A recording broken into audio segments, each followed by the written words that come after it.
momento para Estamos trabajar hablando de con una usted. hora y bueno, también ojalá puedas abrir espacio Pregunta.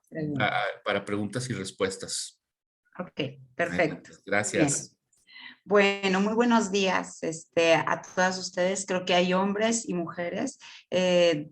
Con algunos que estoy leyendo los conozco o las conozco y me da mucho gusto poder estar el día de hoy aquí compartiendo este espacio con ustedes, sobre todo en un tema que platicaba con Adrián desde el otro día que les comentaba en el Colegio de Psicólogos acerca de este proyecto que estamos empezando varios especialistas en el tema relacionado con los trastornos de la conducta alimentaria, ¿verdad? Creo que es un tema del que se habla muy poco, pero de donde surge mucha necesidad, porque pues finalmente, como ya ustedes han venido recibiendo varias pláticas o varios temas, pues la situación que se generó con el suceso pandémico, con el aislamiento que surge, pues también se acrecenta esta parte de los trastornos. Y digo, no es la excepción que haya situaciones relacionadas específicas con cuestiones del cuerpo, con cuestiones de la imagen, con cuestiones de la comida, que luego ahorita justamente vamos a ver si realmente tiene que ver con la comida y con el cuerpo o tiene que ver con algunas otras situaciones. Entonces, bueno, primero, parte de este equipo que estamos creando justamente con el diseño de una UTCA. La UTCA es una unidad de atención a los trastornos de conducta alimentaria como tal, que si bien decía ahorita Adrián, aquí en Durango no hay. En México, en todo México, tenemos aproximadamente 3 o 4 UTCAs nada más. Hay una en Puebla, que es Neandi, hay otra en Monterrey, hay una en Ciudad de México y hay una en Guadalajara. Y son todas las unidades de atención a los trastornos de conducta alimentaria como tal, como un centro clínico como tal de internamiento, porque sí tenemos centros o áreas que atienden a pacientes con trastornos de conducta alimentaria, pero si algo requiere este tipo de trastorno es precisamente que hay una atención integral, sobre todo porque si algo conocemos es que este trastorno tiene algo bien importante que es el factor tiempo y que hay periodos en los que ya se detecta de manera muy avanzada y entonces cuando se detecta de manera muy avanzada no basta con vamos y te llevamos al psicólogo, ¿verdad? O vamos y te llevamos al nutriólogo. No, o sea, es un avance muy severo donde incluso ya hay un índice de masa corporal sumamente bajo que tiene que ser primero, bueno, trabajarse este tema de la realimentación para el paciente, para salvar la vida del paciente y segundo, donde también las conductas compensatorias ya están sumamente instaladas y es muy complicado que un proceso terapéutico de manera individualizada lo pueda sacar por sí solo, ¿verdad? Entonces, les comparto esto porque a lo largo de este caminar, Criset es una de las especialistas que está trabajando con nosotros en este proyecto que aquí está presente, que justamente fue el otro día a trabajar con nuestro grupo de apoyo de las chicas en recuperación. Y justamente algo que hablábamos es la importancia de que haya todo un equipo multidisciplinario y el objetivo también en conjunto con el ISMED es darles a ustedes herramientas de capacitación, porque yo creo que si algo nos ha pasado a todos los que trabajamos en consulta, no solamente psicológica, sino en consulta médica, en consulta nutriológica, en consulta o en área de atención a enfermería, es justamente que nos topamos de alguna manera con algún paciente que trae una mala relación con la comida o que trae una mala relación con el cuerpo. Eh, Actualmente los trastornos de conducta alimentaria son el número uno, el TCA es el número uno en letalidad y muerte. ¿Sí? Por eso les hablaba ahorita de que es factor tiempo. O sea, aquí el diagnóstico sobre este trastorno es súper importante que se realice cuando todavía se puede sostener. Sin embargo, parte de lo que vamos a platicar es que es silencioso y al ser silencioso es muy difícil poder detectarlo, ¿sí? Sin embargo, pues bueno, justo el objetivo de estar aquí con ustedes es brindar herramientas para que podamos hacer esas detecciones tempranas. Y segundo, pues es el trastorno número 3, tiene el tercer lugar en el top, dentro de los trastornos de la adolescencia, que ocurren en adolescentes, porque no es específico de la adolescencia, pero sí hay una prevalencia alta en la adolescencia. Estamos hablando de que es un trastorno que se presenta a partir de los 10 años, con más probabilidad de presentarse a partir de los 10 años. No significa que en la infancia no haya, sin embargo, es más común y recurrente a partir de los 10 años y hasta edades de adultez temprana. Hablo aquí en términos de cantidad. Tenemos también personas, y lo platicábamos ayer con la nutrióloga, de 50 años que padecen un trastorno de conducta alimentaria, de 60 años que lo padecen, por supuesto. Sin embargo, el grosso de la población se encuentra en estas edades. Se encuentra en estas edades y por eso es tan importante, si estamos hablando de un nivel de población activa laboralmente, en actividades, si estamos hablando de un nivel de población como es la adolescencia, con una alta vulnerabilidad en temas relacionados con suicidio, con ansiedad, con depresión, que pues pongamos los ojos en esta comorbilidad que se genera asociado a cuadros ansiodepresivos, sobre todo. El trastorno de conducta alimentaria nunca viene solo, ¿sí?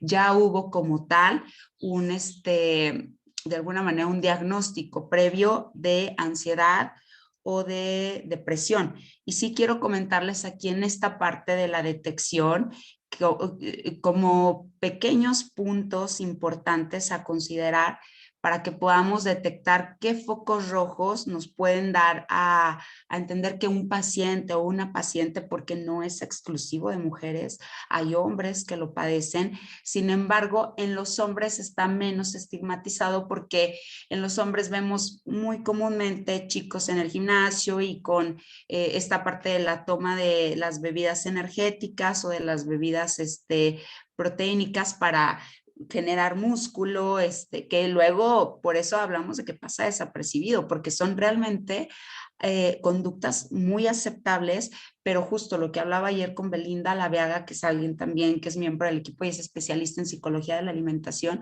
es que está bien este tema del fit y de hacer ejercicio y de la alimentación sana y saludable, pero también hay veces que perdemos el límite en lo que es sano y en lo que es patológico. Y el hilo es muy delgado, se rompe ese hilo entre lo que consideramos sano y lo que ya se vuelve una obsesión o ya se vuelve una forma de compensar ciertas conductas y entonces es muy complicado de tener este tipo de acciones de compensación del paciente, ¿verdad? En las clasificaciones que tenemos actuales, la verdad es que ya el trastorno de conducta alimentaria como tal en el CIE-10, en el DSM-5, nos habla de que ya no los pacientes ya no se diagnostican como tal por anorexia, bulimia, regurgitación, vigorexia, no.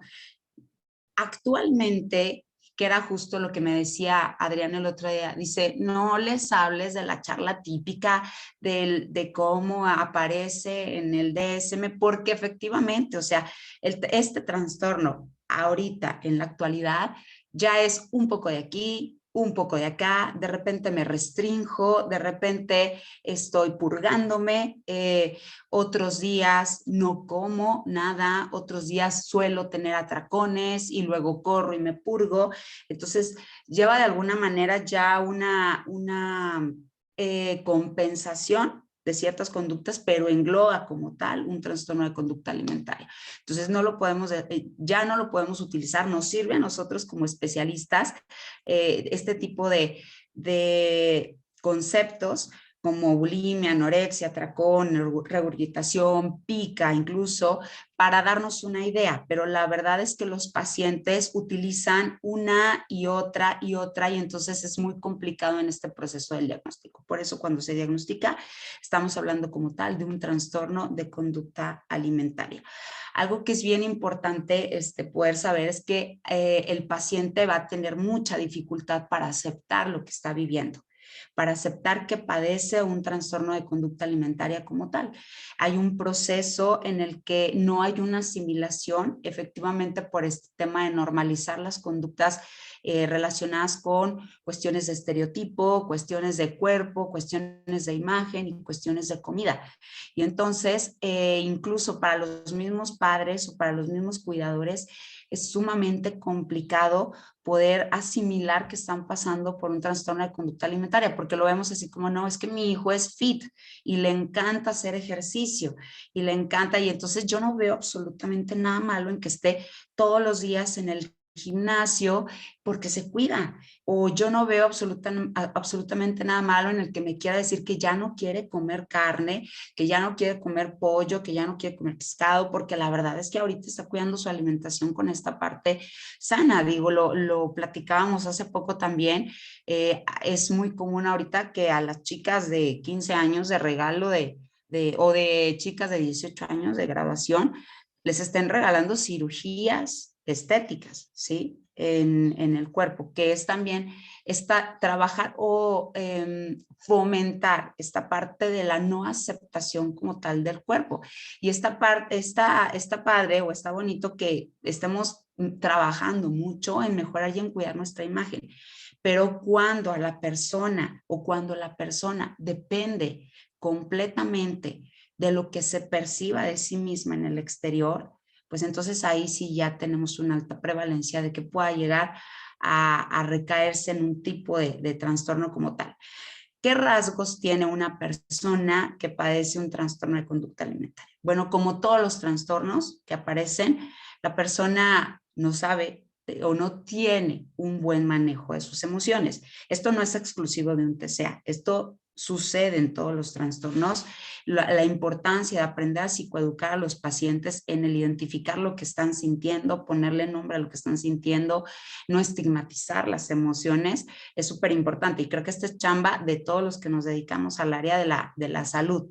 Sin embargo, es muy característico en pacientes que padecen TCA el ser muy rígidos consigo mismos o el ser muy rígidos con sus propias conductas. Si algo sucede en este cuadro del diagnóstico o en este cuadro de rasgos que tiene una persona que lo padece, es que la persona cae en una distorsión cognitiva.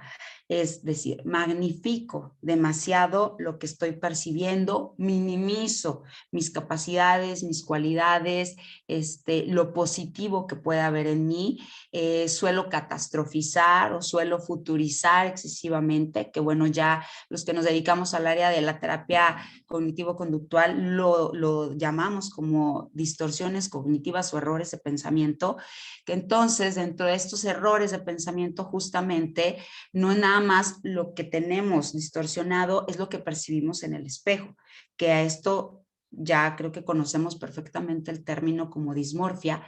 No es nada más el que yo voltee y me vea en un espejo gorda o me vea en un espejo como haciendo este efecto de lupa, donde estoy haciendo 3, 4, 5 veces más grande cierta zona de mi cuerpo en la que lo percibo y me engancho y digo, no me gusta, es que esto me hace verme excesivamente fea. Si se fijan, parte de lo que yo estoy comentando aquí es visualizar algo que percibo extremadamente grande o extremadamente malo en el espejo, pero luego lo asocio con capacidades, con cualidades, con determinaciones o con características de la persona como tal. Entonces, como tanto, como soy excesivamente grande, soy excesivamente incapaz. Como soy excesivamente gordo, soy excesivamente feo.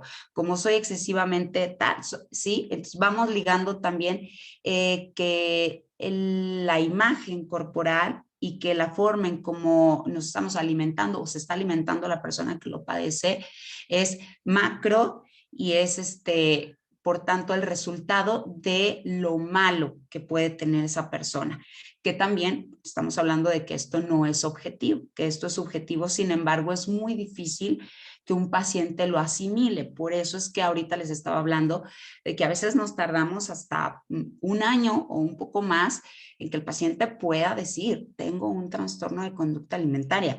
Justamente yo ahorita, bueno, estoy atendiendo a una chica que ya recién sale de tratamiento en el hospital psiquiátrico. A mí ya me llega el caso ya de alguna manera avanzado y ella trae un índice de masa corporal de 13 con un peso de 32 kilos y una estatura de 1,69. Estamos hablando de una persona extremadamente delgada.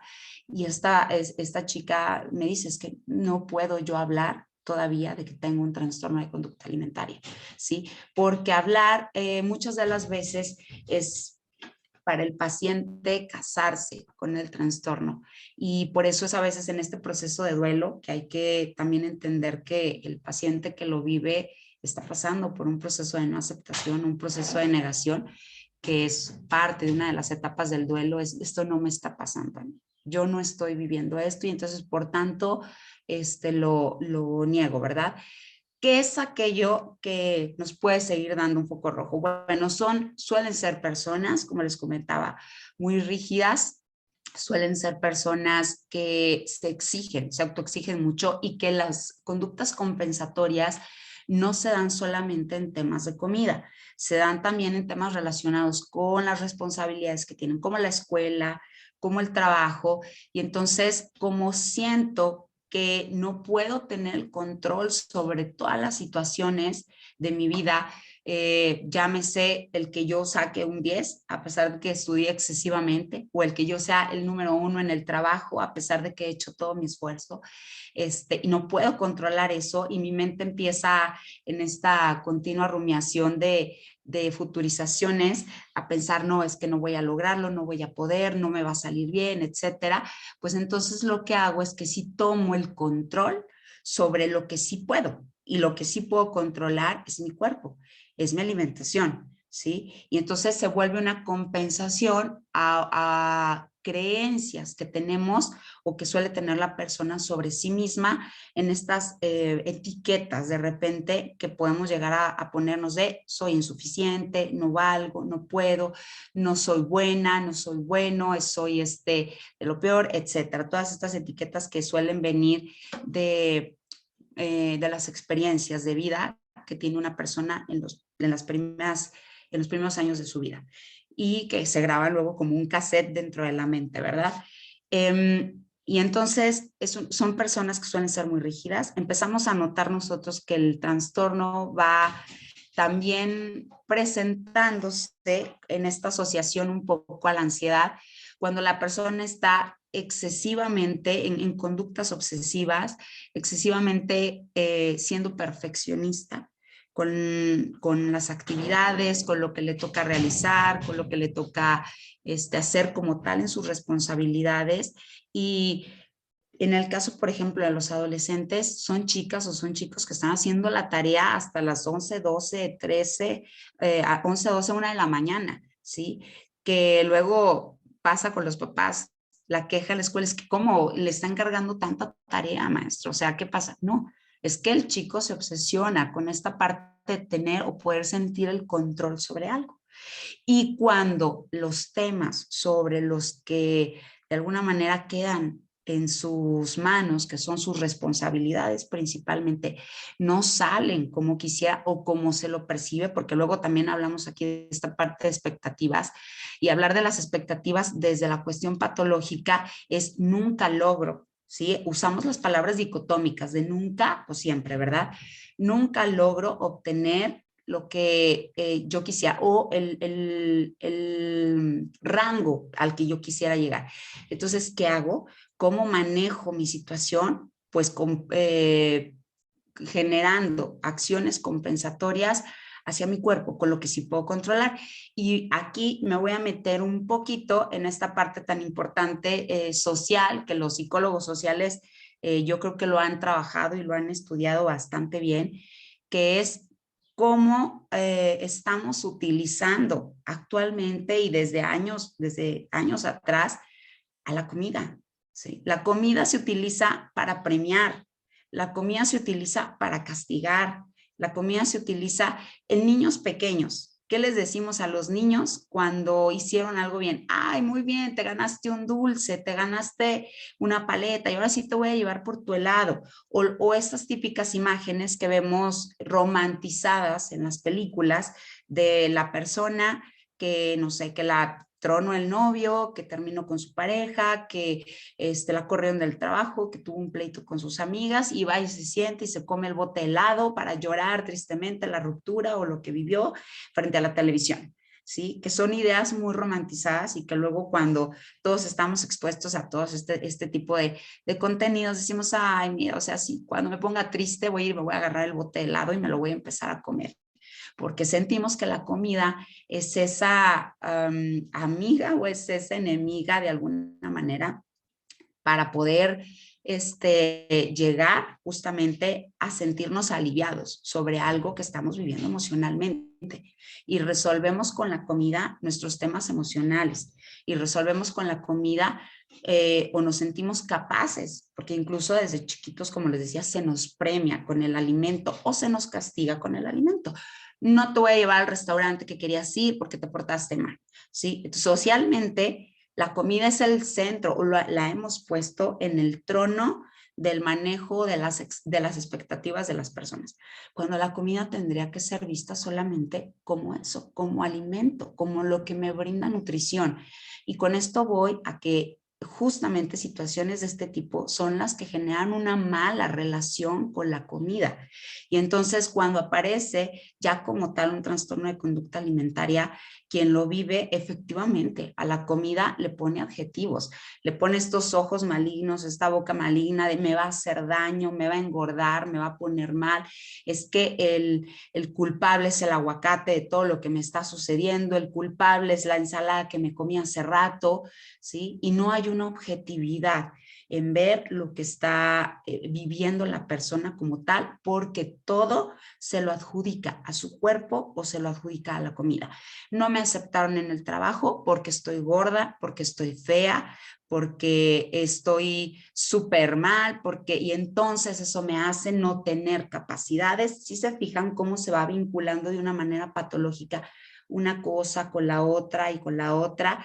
Entonces, desde aquí tendríamos que trabajar en la prevención. Esta es chamba de todos los que nos dedicamos al área de la salud, porque ahorita a las clínicas, a los centros de atención, no nada más de niños y adolescentes. En mi caso, bueno, ha llegado un alza impresionante porque pues me toca atender niños y adolescentes, pero no es algo exclusivo. Y yo creo que a muchos de ustedes que atienden pacientes, ya sea en áreas públicas o en áreas particulares, llega ese paciente que te habla de sentirse ansioso desde hace tiempo, sentir esta rumiación en sus pensamientos, sentir que no tiene ganas de vivir, que no sirve para nada, que no sabe, que no cumple los cánones de belleza que están establecidos y entonces te empieza a hablar de que, sabes, que es que ya tengo días que no quiero comer, que no tengo hambre, porque el tema no empieza por la cuestión de la imagen, entonces que ya no, se me quitó el hambre y el paciente empieza a empezar a retirar ciertas momentos de comida. Los papás empiezan a detectarlo de esta manera. Es que cuando lo llevo al cine, antes me pedí el bote de palomitas, pero la verdad es que ahora no quiso. Y mi hijo lo que me dijo, no, no tengo hambre, ahorita no quiero palomitas. Entonces a los papás pues se les hace normalísimo, ¿verdad? Porque pues pasa que un día no se te antoje, pero entonces al rato es, ya no me sirvas los frijoles, ya no me sirvas esto, ya no me sirvas aquello. Y cuando una persona empieza a detectar que su familiar está padeciendo un TCA. Fíjense hasta qué momento, hasta que empiezan, ya ha pasado por lo menos 6 o 7 meses de que la ansiedad está instalada, de que el cuadro ansiodepresivo está instalado. Pero las conductas compensatorias también ya tienen un tiempo largo de haberse instalado y entonces se encuentran en los cajones vasos con comida, encuentran en los muebles la comida escondida en servilletas, porque si algo es muy común dentro de un trastorno de conducta alimentaria es la rumiación, esto de mastico y luego lo escupo y lo meto a una servilleta y entonces lo guardo como si fuera un ritual, no lo tiro, lo guardo. ¿Por qué? Porque para mí también es una forma de entender que aquí hay un trofeo de algo que sí pude controlar, ¿sí? O empiezan a encontrar pequeños rastros de grasita en el excusado o porque incluso si el paciente es muy cuidadoso y sabe en qué momento vomitar, ¿verdad? Y en qué momento no hacerlo y de qué maneras silenciosas se pueden hacer, incluso lo hacen dentro de botellas para que no se escuche, o situaciones o conductas como mastico chicle, tomo agua helada, utilizo pastillas de menta para que no me den hambre, y es que andamos los papás así como felices, ay, pues es que ahora mi hijo ya está como súper padre porque toma muchísima agua, estoy encantado porque toma muchísima agua. Algo que hay que agregar aquí, a que de repente se nos está saliendo un poco de las manos esta situación con las personas, sobre todo en el caso de los adolescentes, es que bueno, sabemos que la etapa de la adolescencia es una etapa en donde la persona, el joven, el adolescente, vive de lo que los demás les dicen o construye su propia identidad, empieza a construir su propia identidad en un peso más de lo que les dicen los demás que de lo que ellos piensan de sí mismos. Así que si un adolescente ya viene un poco fragmentado, quebrado, lastimado en su vida y hay afectaciones en temas relacionados con autoestima, en temas relacionados con amor propio, con poder identificar tus emociones, pues obviamente que si llega la amiga, estas situaciones, perdón, de bullying en la secundaria, en la primaria, incluso en la preparatoria son muy comunes. De no, pues mira, es que tú estás súper gorda. La verdad es que no vas a entrar como a esta actividad deportiva porque no cumples con el régimen de peso que es adecuado para que entres a esta actividad. Podemos pensar que esto lo origina. No, esto no lo origina, ¿eh? O sea, esto lo detona. Sí es verdad que a partir de que una persona incluso se sube a una báscula, porque las conductas de compensación como tal empiezan cuando el paciente se subió a una báscula en algún lado y vio más kilos de los que debería de tener o de los que consideraba que debería de tener, o en tal actividad física y deportiva el maestro le dijo, oye, pues bájale poquitos kilitos, ¿verdad? O en la escuela un día le dijo a la amiga, pues, ¿qué te parece si nos empezamos a aventar una dieta para la fiesta que tenemos y dejamos de comer 3 días? Esto lo detona, no lo genera. Ya hay un cuadro ansiodepresivo instalado, porque sí pasa mucho con los papás. Es que se generó a partir de que una amiga le dijo, no se generó a partir de eso, se detonó a partir de eso.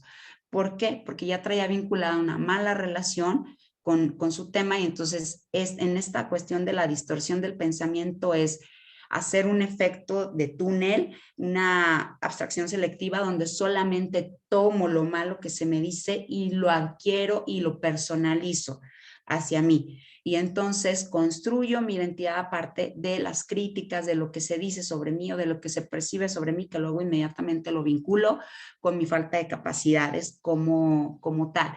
Pero preguntando a todos los pacientes que pueden padecer, y hablo de todos, aquí es una generalización, ninguno va a hablar de que esto tenga un origen específicamente en su comida. Lo tiene en problemas familiares, en situaciones o conflictos que vivió en su propia vida con anterioridad o que está viviendo, en temas relacionados con problemáticas emocionales que es por las cuales esté pasando. Y como no sé manejar mis emociones, tengo que compensarlo de alguna manera, porque mis pensamientos rumian, están dando vuelta y lo que menos quiero tras una estructura de personalidad bastante rígida es fallar. ¿Sí? Entonces lo que hago es buscar algo socialmente aceptable, como es esta parte de la imagen corporal, que es parte de lo que les comentaba ahorita.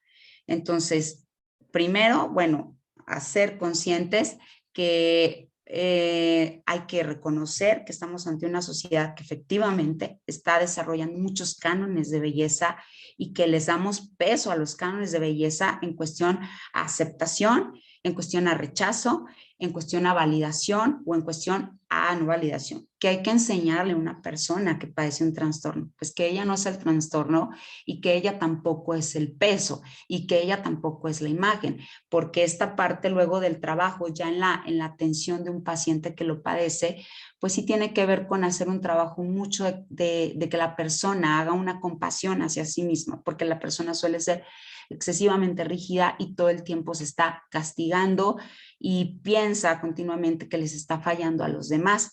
Ahora, el trabajo no es nada más con quien lo vive, ¿sí? Creo que también tendríamos que reeducar a los cuidadores, porque como padres o como maestros o como acompañantes o como parejas, a veces estamos incitando mucho esas conductas cuando estamos de alguna manera diciendo continuamente, mira, cómetelo. Es que cuántos niños de la calle no quisieran esta comida que tú estás comiendo. Estoy hablando de cuando ya está instalado el trastorno. ¿De cuántos niños de la calle no quisieran? Y tú que tienes comida, no te la estás comiendo, como si fuera una cuestión de capricho en la persona que lo está viviendo. Y entonces, ¿qué sucede con el paciente? Empieza a sentirse culpable, porque si ahorita les comenté que pasa algo, es este tema de la expectativa y este tema de yo soy el responsable de los problemas de todo. Los problemas que tienen mis papás son por mi culpa, los problemas que hay con mi hermana son por mi culpa, los problemas que hay en mi trabajo de equipo son por mi culpa, y me empiezo a adjudicar o empiezo a hacer una personalización de que todo tiene que ver conmigo, que yo lo estoy generando todo. Y entonces cuando en esta, luego también romantización a la hora de la comida, de hijo, por favor, come, te lo suplico, mira que hago tanto esfuerzo para que llegue la comida a la mesa. Imagínense, o sea, tocar este tipo de condicionamientos con una persona que no puede, porque efectivamente no puede. La mayoría de las personas le dicen que es un capricho, y a veces pasa que no podemos entender el trastorno. Decimos, ¿cómo alguien dice que tiene hambre, pero no come? O cómo alguien dice que no quiere enflacar ya más, o que ya no puede con esto que está viviendo, que siente que se quiere morir, pero no deja de hacerlo. Pues efectivamente, porque estamos hablando de que es algo que necesita trabajarse con especialistas y que no es algo que yo pueda de la noche a la mañana decidir por actitud o por cuestión propia, ¿sí? Claro, la disposición del paciente para trabajar y hacer consciente lo que está viviendo es súper importante, pero no es un tema de capricho, o no es un tema del día que yo quiero, puedo empezar a comer de la nada y entonces súper padre, y al día siguiente otra vez me puedo ir al restaurante a aventarme la carne asada o lo que me estaba comiendo, y puedo voltear a verme al espejo y decir, no hay aquí nada grande, no hay nada magnificado, igual del tamaño de mis problemas tampoco son así, ¿verdad?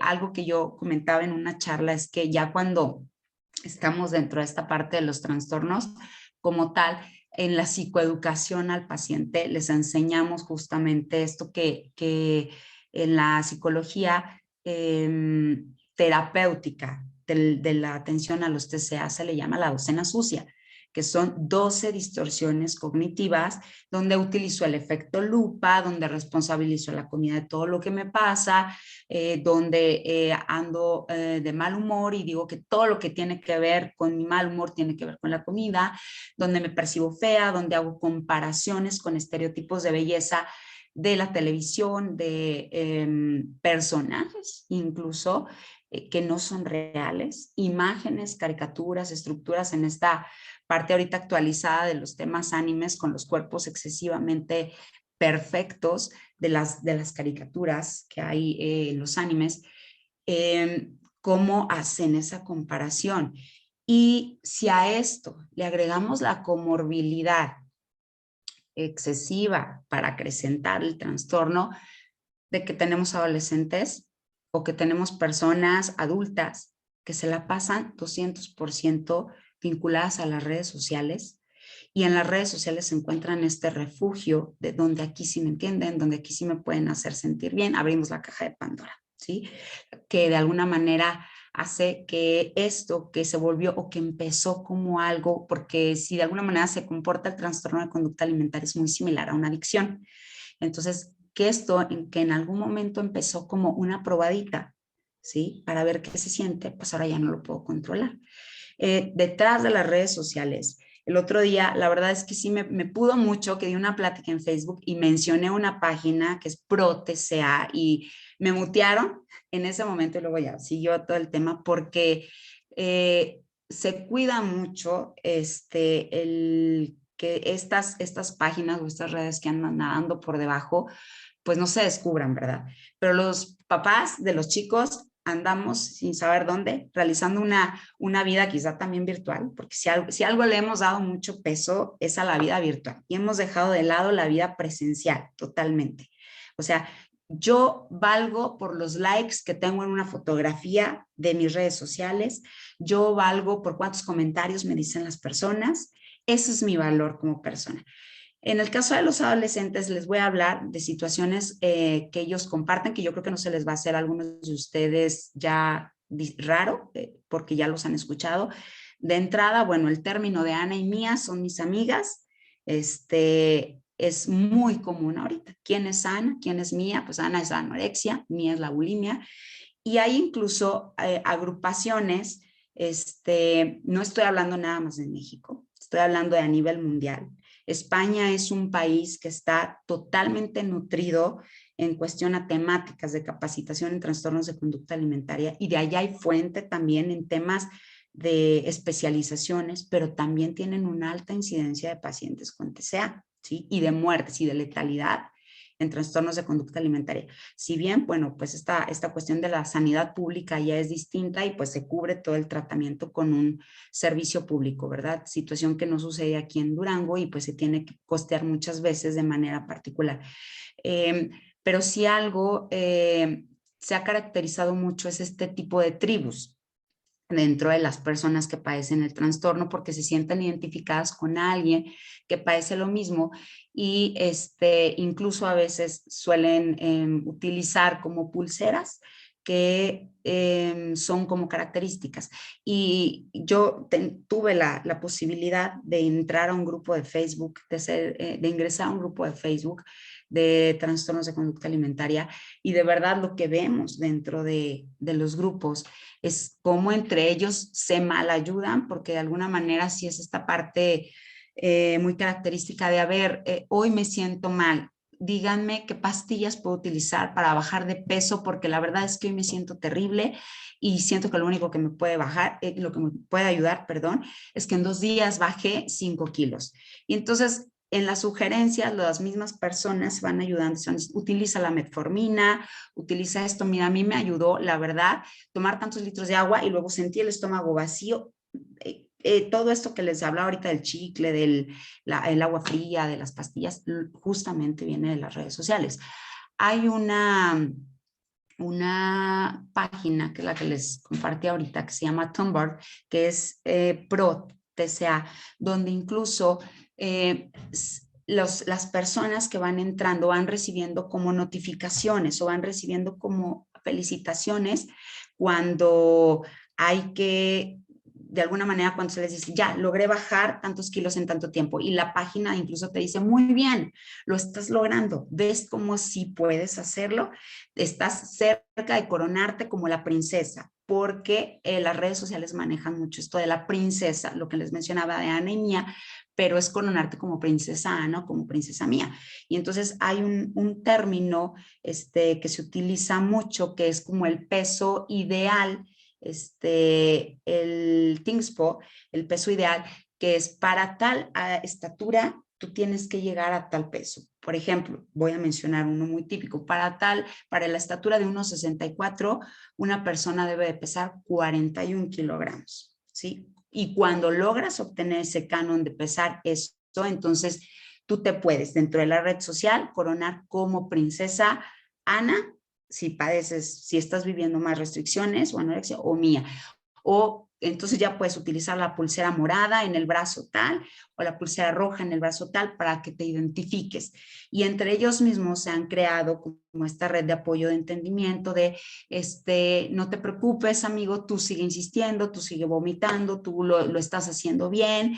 Y creo que aquí andamos todos los familiares perdidos y le soltamos el celular o el dispositivo y no sabemos lo que el adolescente o no sabemos lo que la persona está haciendo o en los temas en los que la persona está involucrada. El utilizar audios subliminales para bajar de peso es muy común, que bien no se logra bajar de peso con el audio subliminal, pero sí se logra trabajar mucho con esta rectificación del pensamiento. Entonces, se llega incluso a utilizar ciertos rituales donde los pacientes escriben en hojas esta repetición, esta conducta repetitiva que es tan característica de los trastornos obsesivo-compulsivos, que es yo como declaro que en 7 días voy a lograr bajar 5 kilos, yo declaro que en 7 días voy a lograr bajar 5 kilos, yo declaro como una conducta de repetición y hasta cierto punto sí se llega a volver, sí se llegan a generar ciertos brotes psicóticos. El tratamiento definitivamente no es nada más desde la parte psicológica y aquí entonces entraría un especialista sumamente importante que es el psiquiatra o en el caso de niños y adolescentes el psiquiatra, porque justo les hablaba yo ahorita de los temas de los brotes psicóticos. Al no poder yo controlar toda esta situación, al tener un mal manejo de mis emociones, al tener un nivel de ansiedad sumamente severo o un nivel de depresión o de deseo de mi valor como persona no vale nada, no represento nada, entonces tengo estos deseos, estas ideaciones suicidas, también incluso es muy característico empezar a escuchar voces. El trastorno de conducta alimentaria se caracteriza mucho por una voz rumiante que está dentro y que incluso las pacientes lo mencionan como si fuera una voz externa. Es que tengo a alguien dentro de mí que me está diciendo todo el tiempo, eres débil. Y entonces si no vomitas, eres débil. Y si tú te comes esa manzana que tanto se te antoja y que está comiéndose tu familiar, entonces no puedes, no lo vas a lograr y entonces no eres capaz. Y te fijas cómo no eres capaz de hacer esto, te fijas cómo eres una debilucha o cómo eres un debilucho y no puedes. Y ustedes se los preguntan y ellos les van a mencionar esta voz que luego ellos suelen poner la voz del TCA, que ya en la terapia como tal trabajamos mucho con ellos de no es la voz del TCA, es tu voz, tú tienes una voz sana y tienes una voz que se estructuró en tus creencias no tan funcionales y esta voz es un cassette que se enciende repitiéndote lo que tú has pensado de ti mismo que tienes que reestructurar. Eh, Ese es el tema en torno a el si puede haber posibilidades de recuperación o no, porque el paciente muchas de las veces se casa con el trastorno y dice, yo soy un TCA, yo soy TCA, y entonces el trastorno como tal me está comiendo. Y entonces, dentro de la mala atención a los trastornos de conducta alimentaria, cuando no se trabaja con personas especializadas dentro de estos temas, de los enfoques psicoterapéuticos o de especializaciones como tal en trastornos de conducta alimentaria, lo que hacemos efectivamente es casar a la persona con el trastorno, muchas veces los especialistas.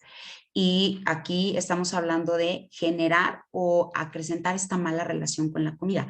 Sí, como tal, un paciente que padece un TCA está bien, muchas de las veces no puede ir al supermercado o no puede ir a hacer sus compras porque en esta parte de las distorsiones de pensamiento pues todo lo ve magnificado o muchas de las veces no les sirve estar dentro de la cocina viendo la preparación de alimentos. Pero la verdad es que también los papás o a veces los especialistas solemos agudizar estas conductas porque empezamos a enseñarle que efectivamente la comida es mala. Tú no puedes tocar la comida, no puedes acercarte a la comida, porque si te acercas a la comida, vas a empezar a ver todo y entonces no quiero, y aléjate, y entonces ya no me vas a acompañar al supermercado, porque no puedes ver. Ahora es muy típico, si algo yo creo que también detonó, no generó, detonó, es este tema que sería muy importante que lo revisaran los nutriólogos de las etiquetas negras, exceso de calorías, exceso de azúcares, exceso de grasas saturadas. Y entonces el paciente o la persona cuando agarra un jugo, no está viendo un jugo, está viendo miles y millones de kilocalorías dentro de ese botecito que comúnmente nos tomábamos antes sin ningún problema, ¿sí? Este tipo de situaciones es lo que ha acrecentado el empezar a enseñarles o a vender la comida. Hablo de vender la imagen de la comida como dañina, como mala, como que no les enseñamos que la comida es comida. Tú no te puedes acercar, no puedes tocar, no puedes preparar alimentos, no puedes hacer esto. Sí, es verdad que hay que tener un cuidado extremo. Hay quien incluso menciona que se tiene que tratar al paciente como si fuera un bebé. La verdad es que yo les digo, desde este enfoque siempre hay que mantener un equilibrio y el cuidado es esencialmente principal, porque tampoco debo de hacer sentir al paciente que está totalmente enfermo, porque al hacerlo así lo caso con su enfermedad. Una cosa es que yo, como tu cuidador, como tu terapeuta, como tu médico, como sea exigente en que te debes de alimentar. Y otra cosa es que yo me enganche contigo como cuidador, como mamá y papá, entonces no eres capaz y no puedes, porque sí sucede mucho en los momentos de la comida en los que les decimos a la persona, ya ves, no comes y me prometiste que ibas a comer y entonces me mentiste y entonces eres malo y entonces ya contigo son puras promesas y ya no te vuelvo a creer. Ojo, no me engancho, no me estoy enganchando con el problema, me estoy enganchando con la persona. Y aquí tengo que ser firme con el problema y suave con la persona, porque estoy hablando de una persona que de por sí ya trae una autoexigencia de sí mismo. ¿Y qué hace el paciente después de escuchar esto? Sube y vomita. O se restringe y entonces dice, siempre hago daño a todos. Siempre lastimo a todos. Soy el causante de los problemas de todos. Mi mamá está llorando por mi culpa. Está mal por mi culpa. En la casa se desperdicia la comida por mi culpa, ¿sí? Que es la parte de la personalización que les mencionaba ahorita. Entonces, por eso, dentro de la parte del tratamiento, siempre hay que enseñarle al paciente que el trastorno no es quien se los va a comer y que efectivamente ellos siempre tienen esta capacidad de poder ir controlando. Y sobre todo, ahora sí, dentro del tema especialista, que también, bueno, lo tenemos que hacer llegar a los cuidadores, es entender que la recuperación no es lineal.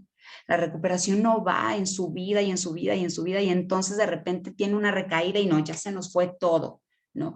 La recuperación de un trastorno de conducta alimentaria es subidas y luego a veces bajadas y subidas y de repente va bien y de repente el paciente se quiere comer el mundo y quiere ir de viaje y quiere salir y quiere empezar a probar cosas que no había probado ya o que se había restringido y a las 2 semanas ya no quiere comer nada. Y entonces es ahí donde nos preguntamos, ¿y por qué? Y solemos regañarlos. Me tocó por ahí un caso donde un médico le dijo a una paciente, oye, pues cómo, o sea, si te subes a un Mustang, tampoco te gusta regresarte al bochito, ¿sí? O sea, pues no, es hacerle entender al paciente que no tiene permitido también tener estos lapsos de, pues de repente esto es muy cansado y quiero frenar y ahorita me siento agotada y también sé que puedo tener recaídas y que estas recaídas no van a enjuiciar mi recuperación porque yo sigo caminando. Las recuperaciones de los trastornos de conducta alimentaria son muy tardadas. Hay casos que han tardado en recuperarse hasta 6 años. Y los papás, sobre todo los papás o los cuidadores, creo que los especialistas somos más conscientes en ese tema, que esta parte de la reestructuración no se logra tan fácilmente. Pero los papás esperan que a la tercera terapia ya la persona salga y desee comer en el restaurante como iban antes y como tenían la vida normal, ¿sí? Entonces, si algo tenemos que enseñarles es a tener paciencia y a tener compasión sobre el paciente que lo está viviendo, porque en la medida en la que nosotros le enseñemos al paciente que él tiene el control sobre su trastorno y que el trastorno y esta voz muy común de la cual se le habla no lo controlan a él, es en la medida en la que vamos a poder tener un éxito en la recuperación.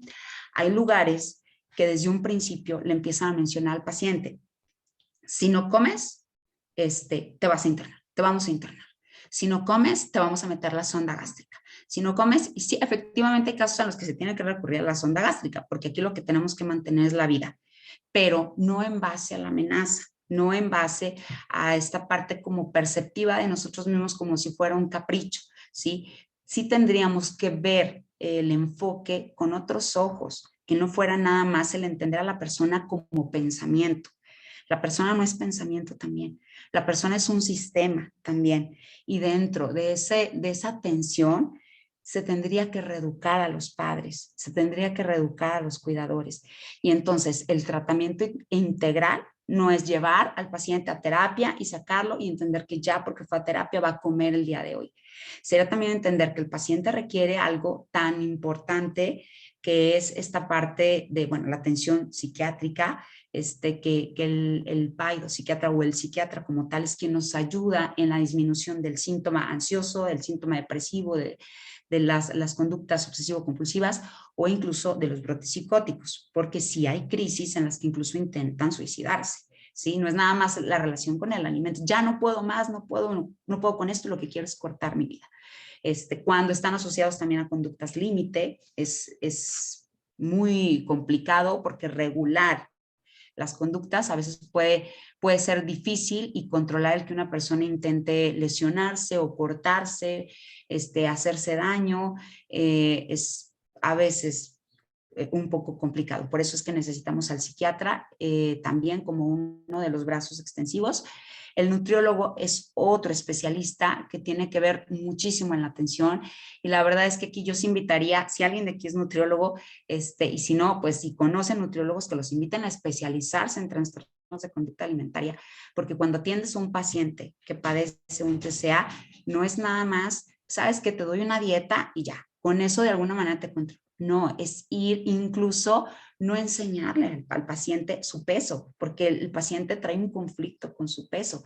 Es esta parte de ayudarle al paciente a ir careándose con los alimentos que le dan más miedo, que comúnmente son los alimentos más calóricos o los alimentos que tienen más contenido proteico también. Y el especialista, el nutriólogo especialista en trastornos de conducta alimentaria, que de paso está a decir que no hay muchos en Durango, sabe cómo ir manejando y ayudando al paciente a que también se vaya reconciliando, aquí sí, con la comida como tal y con el cuerpo como tal, ¿verdad? Con el peso, sobre todo, con la báscula, que es tanto lo que mencionamos, o sea, reconcíliate con la báscula, porque la báscula se ha vuelto amiga para muchos en este tema fit. Eh, Otro especialista que también se requiere es el terapeuta familiar, ¿sí? O el terapeuta sistémico, porque como les dije ahorita, el paciente es un sistema.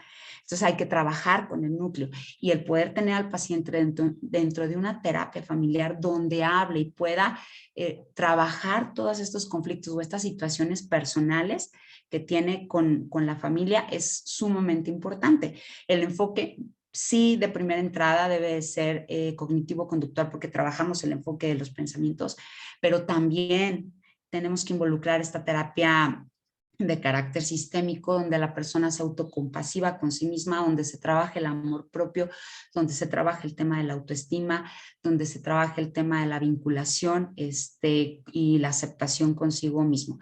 Y un modelo muy padre, que bueno, ya ahorita aquí en Durango, en este proyecto que les comentaba Adrián, que estamos empezando, que estamos iniciando, que no hay aquí en Durango y lo estamos justamente trabajando apenas, es la terapia grupal. En Estados Unidos, el modelo de terapia grupal está muy bien aceptado y tiene un alto funcionamiento, pero aquí en Durango no solemos usar la terapia grupal. Entonces, el hecho de la terapia grupal para el paciente, que es la terapia de apoyo o la red de apoyo, lo vemos, por ejemplo, en los pacientes o en los pacientes que padecen cáncer, en el centro de cancerología, por ejemplo, la terapia de apoyo también para cuidadores, donde entonces entiendes que no eres el único que está pasando por estas dudas o por estos conflictos y que hay una red de apoyo que te entiende que estás pasando por una situación similar, porque si en algo entra el cuidador es en la culpa, es que esto se originó por mí, es que no estoy haciendo las cosas bien y desde la culpa no podemos hacer los cuidados de una manera objetiva. Y obviamente la red de apoyo para el paciente o el grupo de apoyo para el paciente es bien importante y es bien padre porque entonces todo lo que por acá por fuera de repente en no entender el cuidado se nos puede decir es un capricho, es que no quieres comer. Cuando van las pacientes al grupo de apoyo es muy agradable porque entonces entienden que no son las únicas que están viviendo eso y entre una persona que padece una situación similar hay una sienten ellas que hay una mayor comprensión y efectivamente la hay porque es quien lo está viviendo, ¿verdad? Y esta parte de te escucho, pero te entiendo y no te juzgo y entonces estás tú de alguna manera acompañándome también en este camino que quizá va a ser largo y que quizá va a ser difícil y complicado o así lo percibo porque es miedo a la recuperación, prefiero no recuperarme a tener que carearme con todos estos conflictos de sentir las expectativas. El grupo de apoyo es algo sumamente necesario para las chicas. Les comparto que ahorita nosotros tenemos en este proyecto que estamos iniciando, porque vamos a trabajar un hospital de día, que es un hospital de alimentos de día, donde nos hemos dado cuenta que a veces, en casos muy avanzados, cuando las chicas van y comen entre ellas mismas, obviamente con vigilancia de enfermería, comen mucho más fácil que en su casa, porque no se sienten juzgadas, no se sienten limitadas, o sea, no están incluso como nos pudieran describir, están llorando una con la otra, no, están acompañándose en esta parte de no enjuiciarse en el tema de los alimentos. Y esto es justamente lo que es importante, aprender a crear sistemas que no están interiorizados aquí en México, que sí se encuentran en clínicas de rehabilitación, pero no los tenemos en todos lados, como es el hospital de día o como es la terapia grupal que les comentaba ahorita, o todas estas actividades que tenemos justo en proyecto, que es el crear también el centro, bueno, no crear porque ya lo tenemos, ya tenemos el enlace conectado, de equinoterapia, como una terapia ocupacional para las pacientes que viven y que tienen que conectar con esta parte emocional y compasiva, en cuestión a la parte ocupacional, nos serviría más ahí, no tanto clínica, sino ocupacional. El acompañamiento nutriológico, el acompañamiento de enfermería, las visitas, de alguna manera es una atención más integral que creemos que este modelo, que ya viene de modelos de otras SUDCA, sobre todo tomamos modelos de UTCA de Argentina y de España y obviamente la SUDCA de aquí de México, como les mencionaba ahorita, Neandi en Puebla es una de ellas, son modelos que han sido altamente funcionales. Entonces, lo que queremos es que no se tengan que pagar altos costos. Digo, les voy a mencionar cuánto cuesta. Un internamiento en Monterrey, por ejemplo, un internamiento en Ciudad de México durante 3 meses para una paciente con un trastorno de conducta alimentaria altamente avanzado, cuesta alrededor de 700,000 pesos. Y pues, sin contar los medicamentos. Y los papás lo que dicen es, ni siquiera vendiendo mi casa. ¿Sí? No es que yo no quiera salvar la vida de mi hijo o de mi hija, ni siquiera vendiendo mi casa puedo pagarlo. Y lo que queremos hacer es que el tratamiento sea accesible para los pacientes o para las pacientes que padecen este tipo de trastorno, que si bien les decía ahorita, tiene un relojito, ¿verdad? Y aquí nos está hablando de que es vida, o sea, cada día que no se alimenta es vida, efectivamente.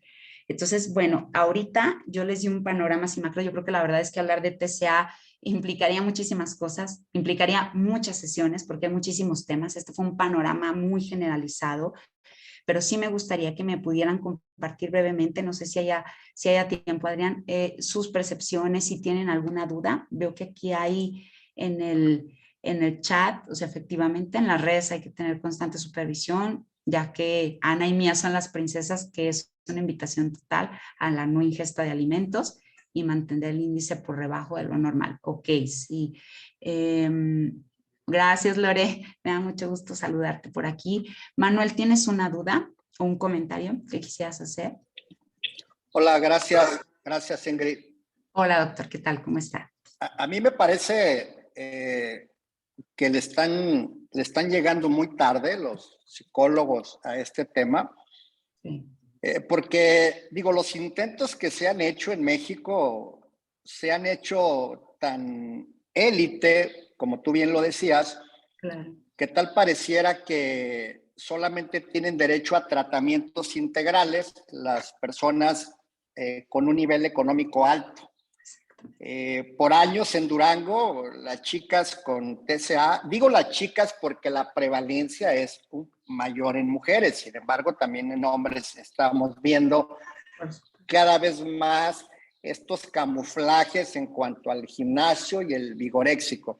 Pero por muchos años era una patología que generaba vergüenza. Digo, muchísima gente en Durango mandaba a su hija a internar a Cuernavaca, a Guadalajara, a Monterrey, y era como a escondidas, ¿no? Nadie sabía, anda en Canadá, está de vacaciones. Y durante mucho tiempo se dio como un abordaje muy extraño. Todavía hace muy poquito tiempo, y lo digo porque aquí la mayoría son psicólogos en área clínica, se seguía teniendo la idea de que la adicción era una patología primaria. O sea, se pensaba que el adicto era adicto y se acabó. Hoy realmente esto es completamente trasnochado. Hoy sabemos nosotros que la adicción es lo que vemos después de algo que no hemos visto. Y eso nos lleva a entender el tema de la patología dual. Y curiosamente, el modelo adictivo también engloba todos estos espectros donde están los trastornos de alimentación, que bien o mal se comportan de manera fenomenológica, clínica, neuroquímica, como una adicción. Entonces, en este sentido, tendríamos que puntualizar algunos aspectos bien relevantes como reflexión. Primero, que los trastornos en niños, que es cuando debutan, hoy sabemos que entre mayor edad, a menor edad detectados, el pronóstico es mucho mejor que cuando los vemos ya en chicas universitarias. Qué padre es detectarlos en secundaria porque el pronóstico va a ser mejor. Pero hay un problema serio de que los pediatras mexicanos y los pediatras en Durango no detectan problemas psicológicos y psiquiátricos. Ellos lo consideran como perder el tiempo. Hay pediatras, por ejemplo, que el TDA dicen que es normal. Dice, bueno, pues tu hijo está súper sano, ¿a poco lo prefieres con leucemia? Pues no, doctor, pero mire, brinca y no es normal.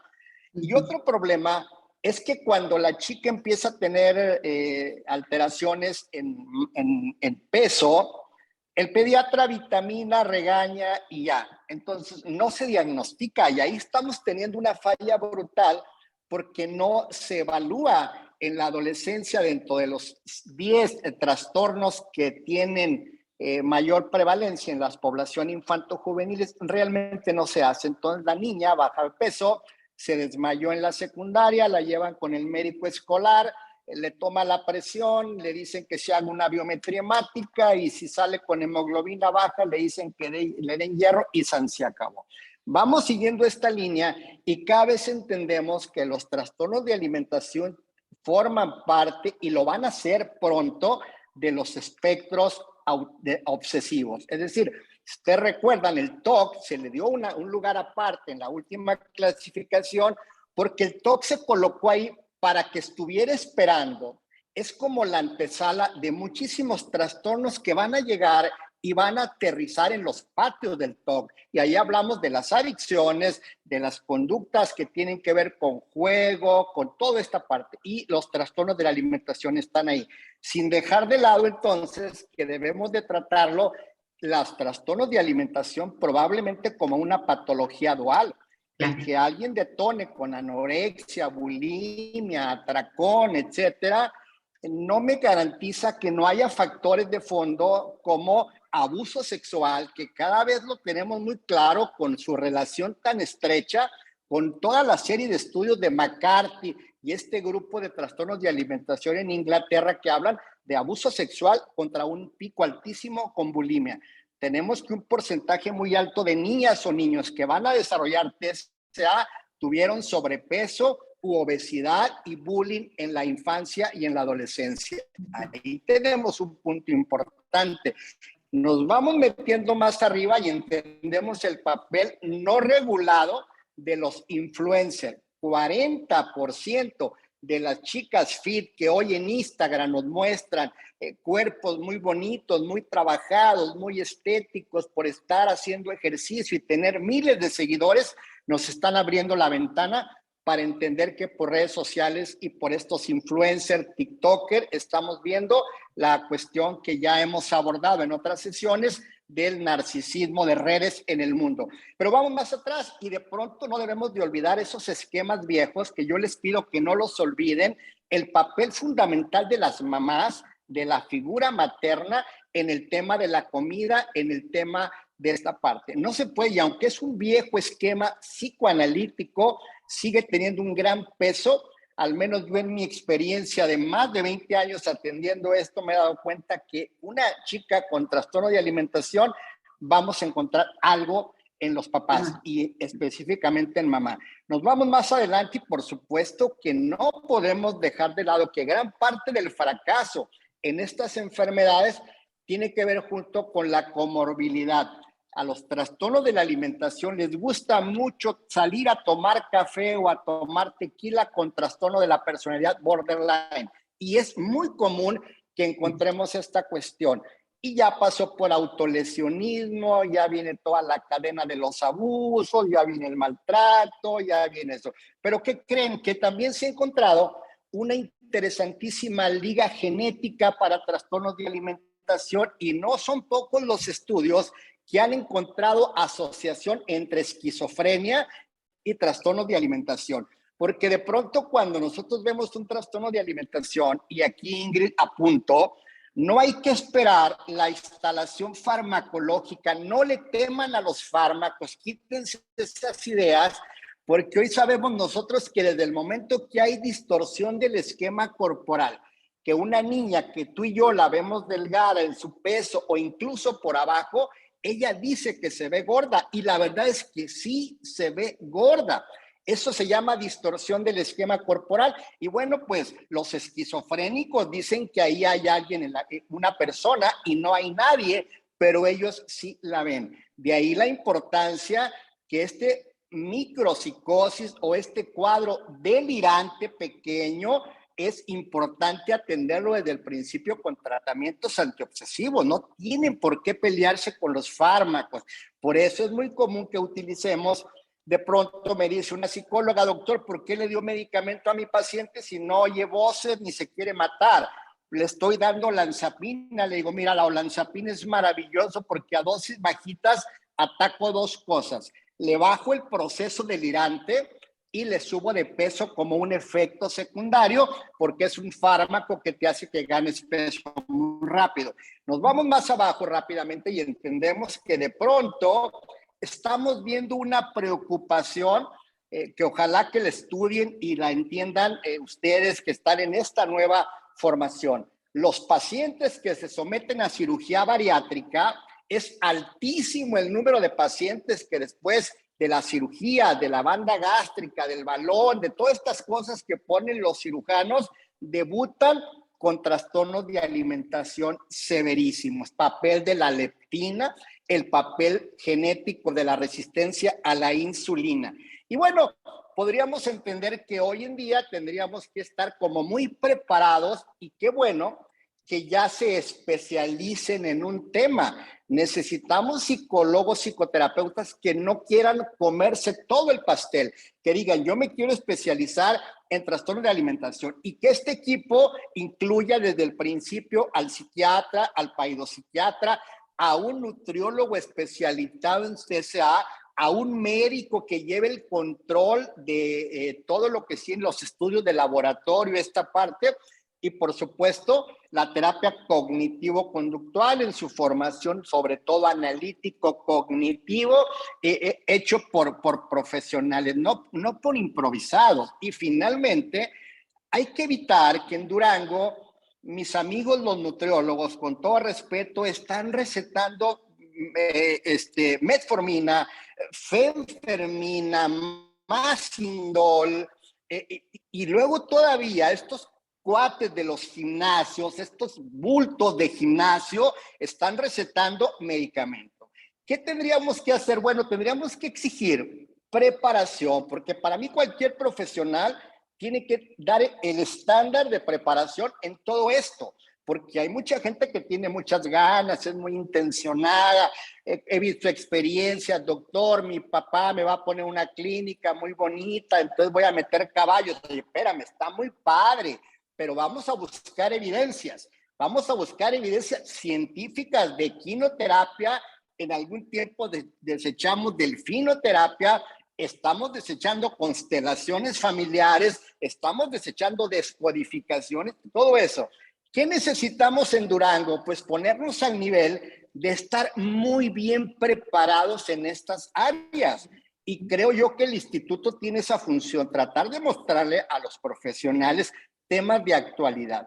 No creo yo que, digo, me parece bien interesante, Ingrid, y te reconozco y te felicito porque sí teníamos muchas ganas de que estos pacientes tuvieran un lugar, pero yo espero, Ingrid, te lo digo por el afecto que te tengo, que no se convierta en un grupo como FIFI, que no sean estos grupos de niñas ricas así que se meten, porque entonces vamos a cometer el error de Cuernavaca. Miren, rápidamente, cuando se fundó Oceánica con el modelo Minnesota, cometieron un error muy grave. Cuando en Durango hicieron Coreano, hace algunos años, yo recuerdo haber escuchado en una primera invitación para la formación de Coreano, una esposa de un gobernador de hace muchos años que dijo, nada más, por favor, que no me metan psiquiatras a trabajar ahí porque me van a drogar a los pacientes. Y por Dios, que Coreana hasta la fecha no tiene psiquiatras.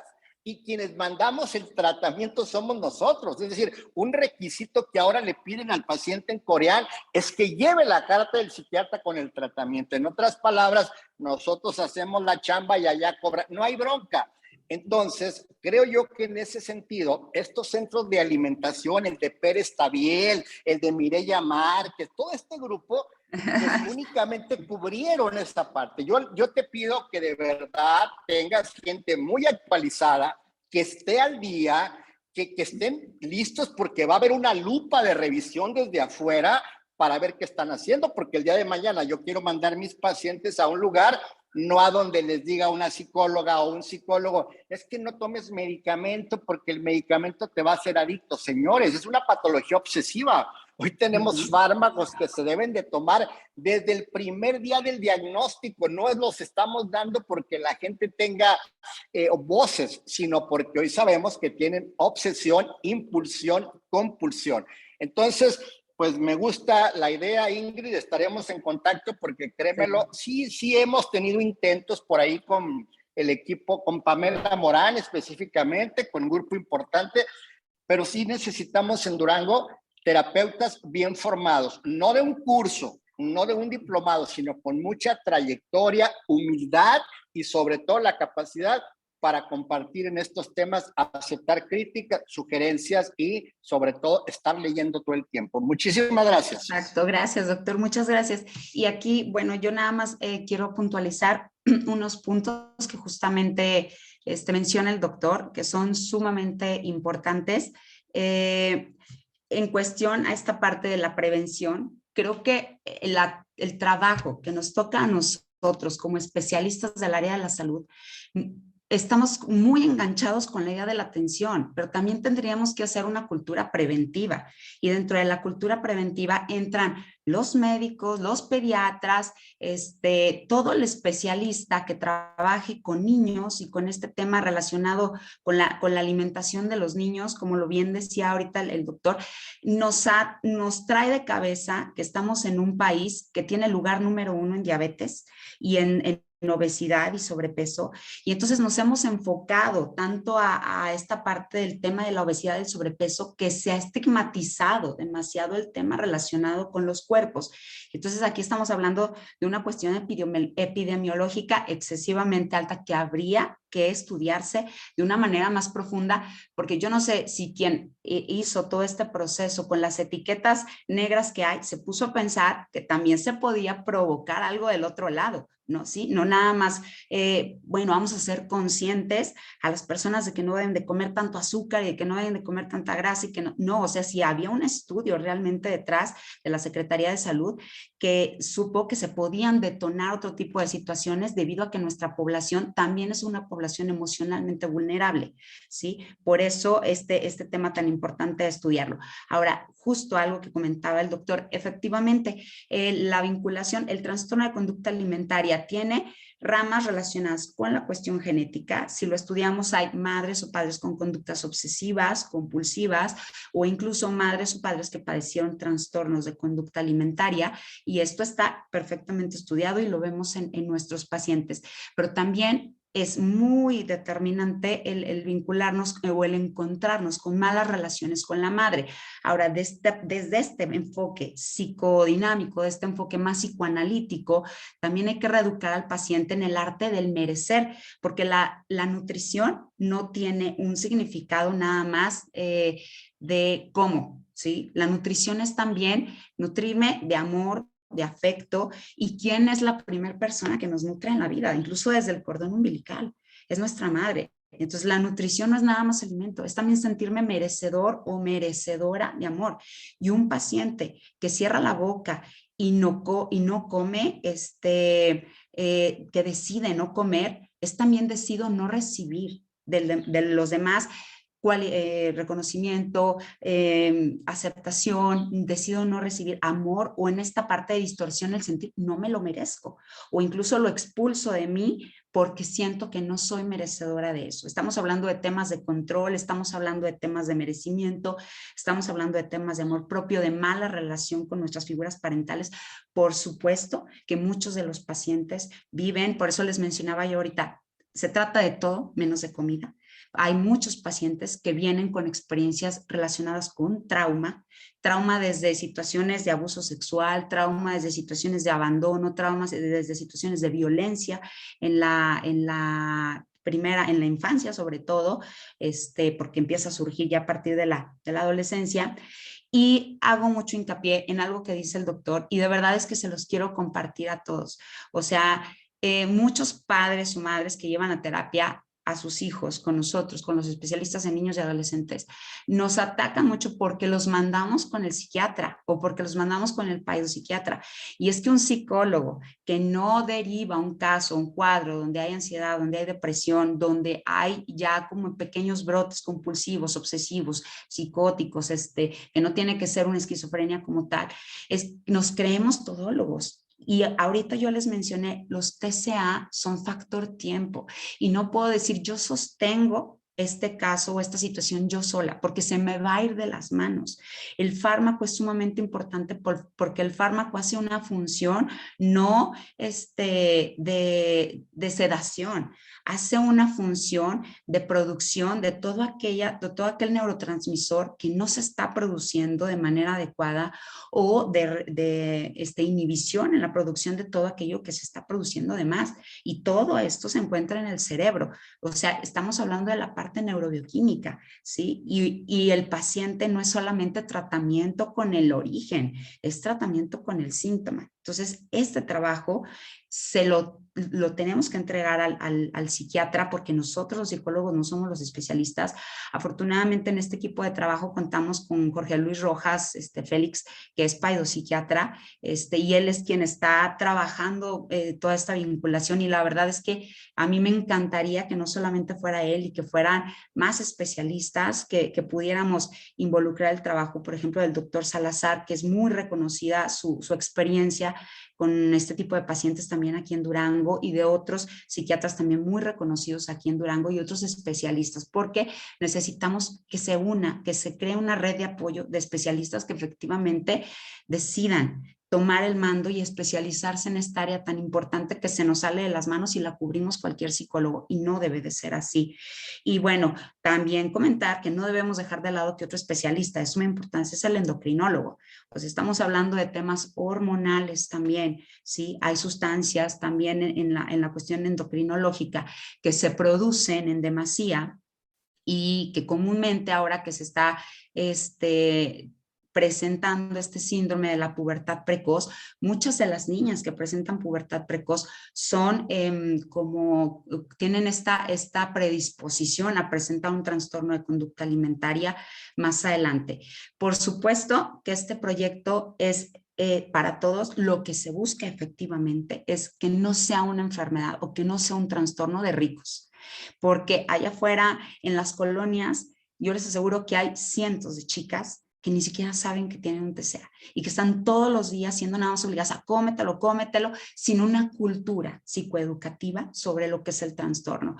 No, no se trata de que las manos que entremos aquí seamos para hacer negocios, se trata de que de verdad haya en Durango un lugar que esté fundamentado, que esté especializado, que tenga todas las herramientas de una UTCA como tal, de una unidad de trastornos de conducta alimentaria, con cimientos y con bases fundamentadas. Y yo ahí les pediría mucho a ustedes, quienes tienen especialización en estas áreas, que se acerquen con el equipo que estamos trabajando para hacer todo este movimiento, que efectivamente no recaiga luego, como lo decía el doctor ahorita, ¿verdad?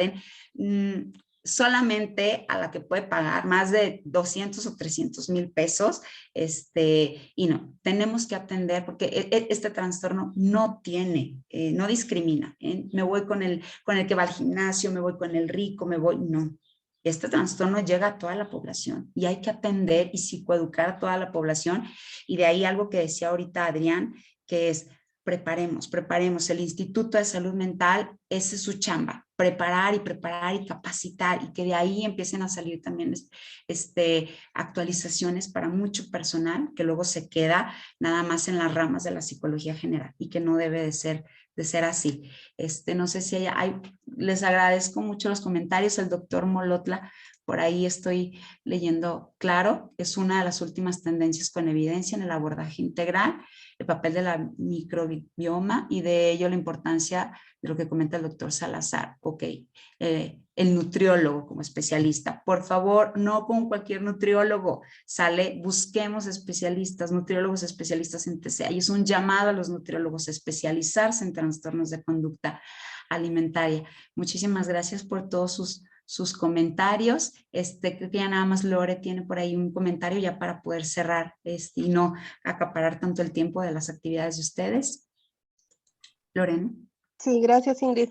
Muchas gracias por la información que nos compartes, y creo que es fundamental, sí, la especialización, pero también la atención de primer nivel. En mi caso, en el Instituto Tecnológico de Durango, pues por el número de población que atendemos, sí, es uno de los rasgos que se presentan en algunas de las consultas, y de manera particular también me ha tocado atender algunas situaciones en las que, más allá del problema con el paciente, pues sí, se envuelve definitivamente la familia. En este caso, como bien mencionan aquí, tanto tú como el doctor Salazar, pues la participación de la figura materna en la manera en que se establece la relación con el alimento. Mi intención en este comentario es solicitar la concientización de que este tipo de trastorno debe ser atendido de manera integral, pero desde primer nivel, porque el paciente no va a llegar directamente con el nutriólogo especialista o con el psicólogo especializado, sino en muchos de los casos con nosotros, los psicólogos educativos, los psicólogos que tienen su consulta en asesoría psicológica, y que de ello se va a derivar a la atención especializada. Entonces, yo creo que aquí es una cadena en el que el eslabón somos cada uno de nosotros, y que tan importante somos uno como otro, ¿no? En este tipo de ayudas. Más porque en muchas de las ocasiones, con estudiantes universitarios, con jóvenes universitarios, los papás asumen la responsabilidad en los hijos por el hecho de ser adultos. Cuando los mandan a la escuela, y nosotros, por ejemplo, hemos tenido sesiones en donde ya alrededor de las 10, 11 de la mañana les preguntamos a los muchachos, ¿ya desayunaron, jóvenes? Porque para estas actividades vamos a requerir que ya estén desayunados. Y nos dicen 5, solo que sí. Y el resto, y estoy hablando a veces de grupos de casi 100 alumnos que nos dicen, no hemos desayunado. Ellos están bajo mucho estrés, están a veces desvelados, con intensas jornadas de estudio muy prolongadas, y entonces también el estudio es un vínculo, creo que muy importante, ¿no? Para el desarrollo de algún trastorno de alimentación. Entonces, por el número de población que tenemos ahí en el tecnológico, creo que a través del programa tutorial que llevamos a nivel nacional en el Tecnológico Nacional de México, pudiéramos incorporar alguna participación, ya sea a través de los compañeros del ISMED o tuyo, ¿verdad, Ingrid? Como ustedes quisieran participar, para hacer un programa de concientización, de sensibilización. Ahora que vamos a empezar una nueva generación en agosto con los chicos de nuevo ingreso, creo que pudiéramos agarrar esta generación, inclusive hacer una investigación y hacer alguna proyección investigativa, ¿no? Para ver los resultados y medir con certeza qué es lo que está pasando y cómo lo estamos atendiendo.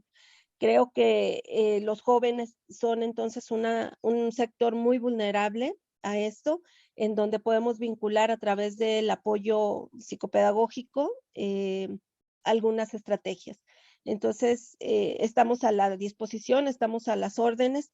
Por aquí también me permito presentarles a mi compañera Gabriela Márquez, nutrióloga. Trabajamos juntas en consultorio particular.